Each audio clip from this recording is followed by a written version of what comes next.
Olá, paz seja convosco, passando aqui para deixar 1 Crônicas, capítulo 20 e capítulo 21.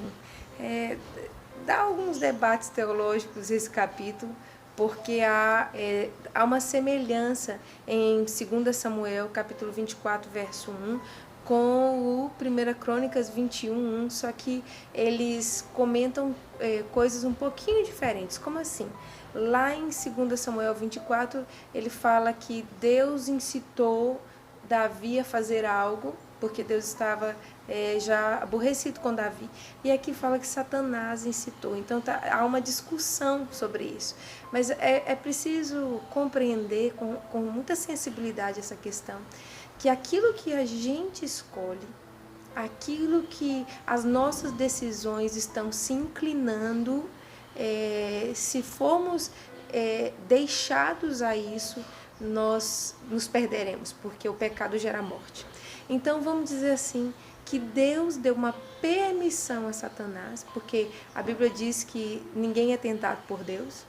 Tá? Então é como se Deus tivesse dado uma permissão para Satanás, para provocar um desejo em Davi, para que Deus o parasse.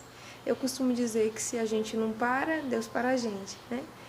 Eu estou até vivendo isso nesse momento, tá? Então vamos ver lá, tá? Então vamos entender assim que Deus, diante dessa situação e dos passos de Davi, estava ficando aborrecido com algumas coisas, eu estava vendo ele começando assim, vai descer, então agora era hora dele colher as consequências disso.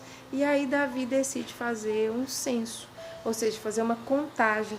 Aqui a Bíblia diz que Davi pensou que estivesse forte, o censo deveria ser a prova do seu poderio.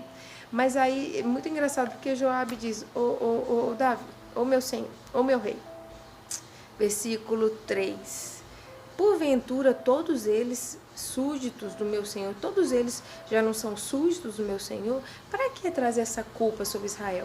Mas Davi não aceita. Então ele dá ordem e Joabe vai fazer a conta. Mas Joabe ainda não conta todo mundo, ainda deixa de fora a tribo de Levi e de Benjamim. Lembrando que na contagem dele tinha 1.100.000 pessoas e só de Judá eram 470.000. O povo de Judá era um povo guerreiro, tá? E aí parece que Joabe, já tendo ciência disso, avisou, obedeceu meio que desobedecendo, não fez a ordem completa. Bom, mas aqui não cabe a gente analisar Joabe, a gente está analisando Davi. E aí tem uma consequência. Davi já sabia que todo pecado tem uma consequência. Mas Deus dá opção para ele, né? Deus usa o Gade, né? É um profeta. E ele fala, você pode escolher 3 anos de fome, 3 anos, 3 meses fugindo dos seus adversários ou 3 dias de praga diante da mão do Senhor. Como Davi conhecia Deus, ele falou, eu prefiro ficar na mão de Deus do que na mão dos meus adversários, na mão dos meus inimigos. Então, a minha angústia é grande, né? Mas eu prefiro cair nas mãos do Senhor. Então, 70.000 morrem. Quando o anjo está passando pela eira de Araúna, Deus diz, basta, né? Olha, mas quando o anjo ia fazê-lo, aí ele ia destruir Jerusalém, versículo 14, Deus fala, não, para. E aí Davi olha para cima e vê o anjo com a espada na mão, entre o céu e a terra,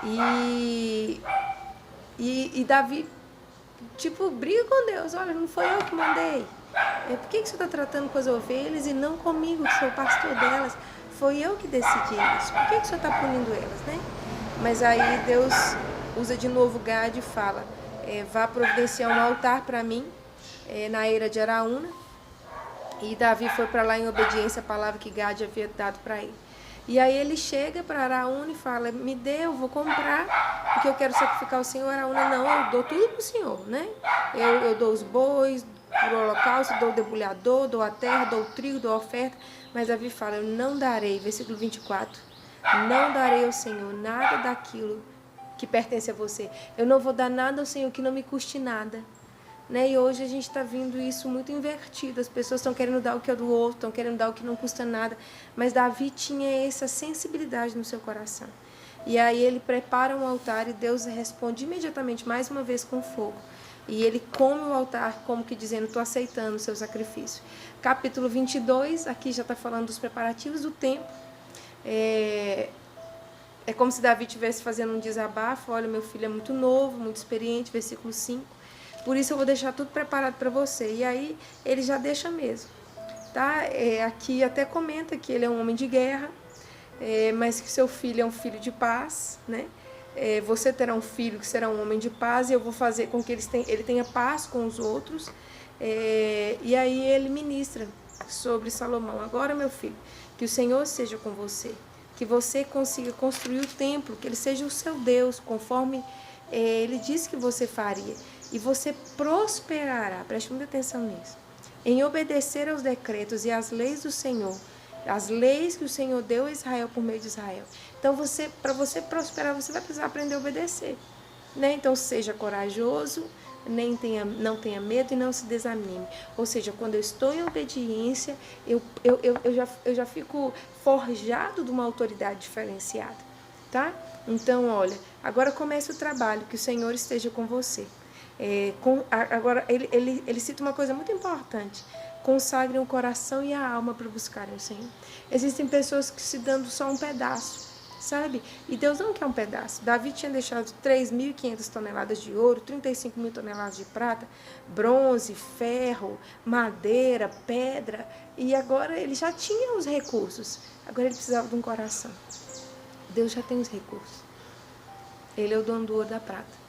Ele só precisa de um coração inteiro para o Senhor. Não aceite ser dividido, seja inteiro. Amém? Beijo no seu coração, que Deus te abençoe.